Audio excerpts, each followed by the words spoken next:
Gaming और e sports industry तेजी से बदल रही है।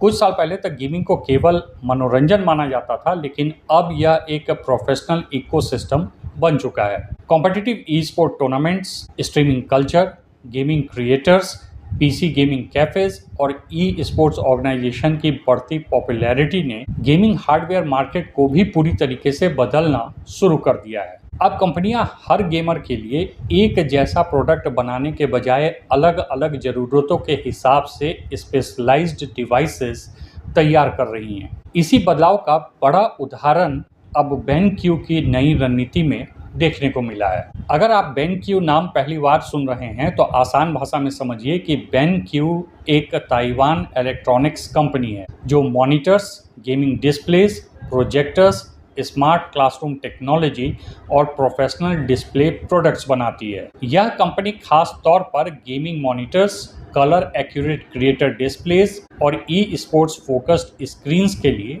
जानी जाती है। गेमिंग इंडस्ट्री में BenQ का जो भी ब्रांड काफ़ी पॉपुलर है, जिसे कई कॉम्पिटिटिव ई स्पोर्ट्स प्लेयर इस्तेमाल करते हैं। खास करके FPS गेम्स जैसे कि काउंटर स्ट्राइक 2 और वैलोरेंट खेलने वाले प्लेयर्स हाई रिफ्रेश रेट और लो रिस्पॉन्स टाइम की वजह से जो भी मॉनिटर्स पसंद करते हैं। इसके अलावा BenQ creator monitors, office displays, projectors और एजुकेशन टेक्नोलॉजी प्रोडक्ट भी बनाती है। अब हाल ही में कंपनी के इंडिया और South Asia managing director Rajiv Singh और Asia Pacific president Jeffrey Liang ने डिस्प्ले टेक्नोलॉजी के फ्यूचर को लेकर कई महत्वपूर्ण बातें मीडिया से साझा की। बातचीत में सबसे खास बात यह रही कि कंपनी ने साफ कहा कि गेमिंग इंडस्ट्री अब इतनी डाइवर्स हो चुकी है कि हर गेमर के लिए अलग अलग तरह के मॉनिटर्स की आवश्यकता है।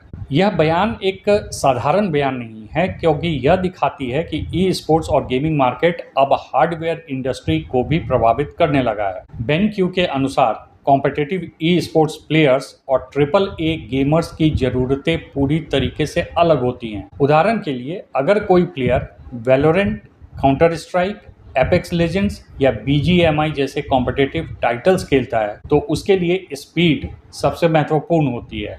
ऐसे गेमर्स को high refresh rate, ultra low response time और मोशन क्लियरिटी चाहिए होती है ताकि गेम प्ले के दौरान रिएक्शन टाइम बेहतर रहे। और इसी वजह से BenQ अभी भी e sports focused TN panel monitors बना रही है, जबकि कई ब्रांड्स अब IPS डिस्प्लेस की तरफ शिफ्ट हो चुके हैं। कंपनी का मानना है कि कॉम्पिटिटिव ई स्पोर्ट्स प्लेयर्स के लिए स्पीड ग्राफिक्स क्वालिटी से ज़्यादा ज़रूरी होती है।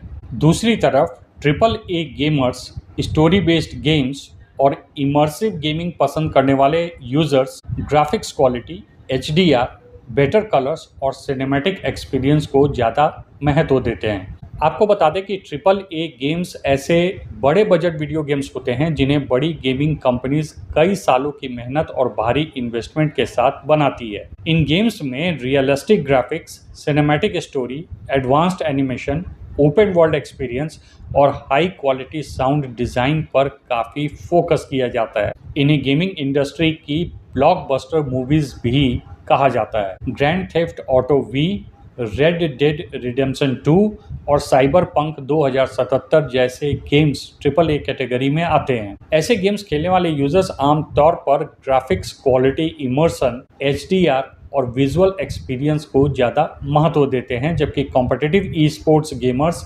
स्पीड, रिफ्रेश रेट और लो लेटेंसी पर ज़्यादा ध्यान देते हैं। यानी कि कुल मिलाकर कहा जाए तो गेमिंग इंडस्ट्री अब इतनी बड़ी हो चुकी है कि वन मॉनिटर फॉर ऑल वाला कॉन्सेप्ट धीरे धीरे खत्म हो रहा है। यही बदलाव ग्लोबल ई स्पोर्ट्स मार्केट में भी दिखाई दे रहा है। पहले गेमिंग एक्सेसरीज केवल नीश कैटेगरी मानी जाती थी, लेकिन अब गेमिंग हार्डवेयर खुद एक $multi-billion की इंडस्ट्री बन चुकी है।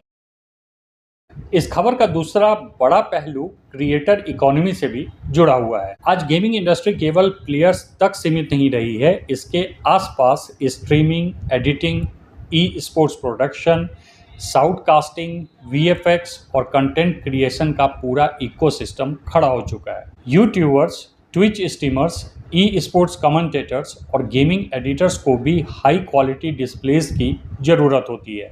इसी वजह से BenQ क्रिएटर्स के लिए अलग मॉनिटर सीरीज पर काम कर रही है। कंपनी का कहना है कि इंडिया अब VFX और डिजिटल कंटेंट प्रोडक्शन का बड़ा हब बनता जा रहा है। भारतीय स्टूडियोज अब इंटरनेशनल प्रोजेक्ट्स पर भी काम कर रहे हैं। ऐसे में कलर एक्यूरेसी और डिस्प्ले कंसिस्टेंसी पहले से ज़्यादा महत्वपूर्ण हो चुकी है। यही कारण है कि BenQ मैक कॉम्पैटिबल मॉनिटर्स पर भी काफ़ी फोकस कर रही है। कंपनी के अनुसार कई क्रिएटर्स को मैकबुक और एक्सटर्नल मॉनिटर्स के बीच कलर मिसमैच की समस्या आती थी, इसीलिए नए मॉनिटर्स को इस तरीके से डिज़ाइन किया गया है कि वे कनेक्टेड मैक डिवाइस को पहचान कर उसी के कलर प्रोफाइल के अनुसार खुद को एडजस्ट कर सके। इतना ही नहीं, हाइब्रिड वर्क कल्चर ने भी मॉनिटर इंडस्ट्री को नई दिशा दी है।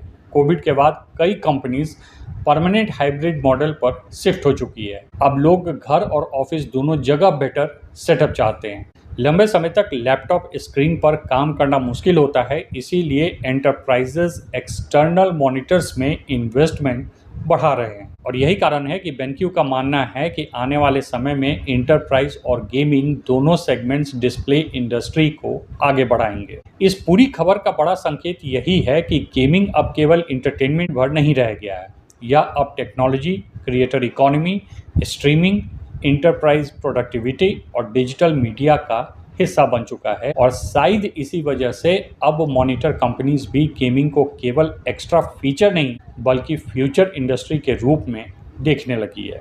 एक समय था जब मॉनिटर सिर्फ एक साधारण स्क्रीन हुआ करता था, लेकिन आज ई स्पोर्ट्स और गेमिंग इंडस्ट्री ने उसे कॉम्पिटिटिव वेपन क्रिएटर टूल और प्रोफेशनल वर्क स्टेशन में बदल दिया। आपका इस संबंध में क्या राय है, कमेंट करके ज़रूर बताएं।